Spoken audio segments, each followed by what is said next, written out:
Plans to revitalize and redevelop Shaker Square are now being put on pause. A popular shopping center was recently taken off the market. Merchants and residents expressed concern about closing the lanes of Shaker Boulevard that run through the square.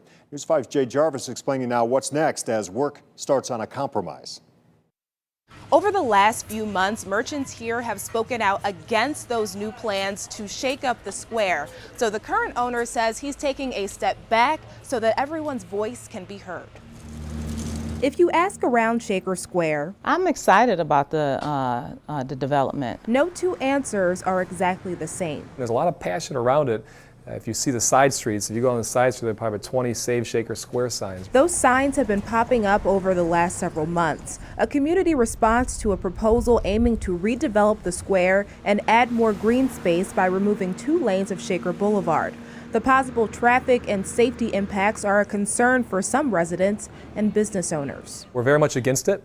We're very open to compromise. Monica Daniele Green, the owner of H2 Beauty and Barber Academy, says the square needs a new vision. Anytime that you have the opportunity to grow and expand, to catch up to the trends and be inclusive, I think it's a powerful thing. Brandon Krastowski, the owner of Edwin's Restaurant, says he and other merchants who share his viewpoint are not against redevelopment altogether.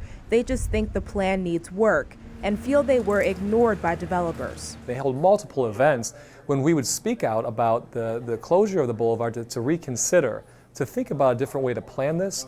Again, we were silenced. That unrest, the driving factor behind the square's owner, Coral Company, taking the shopping center off the market.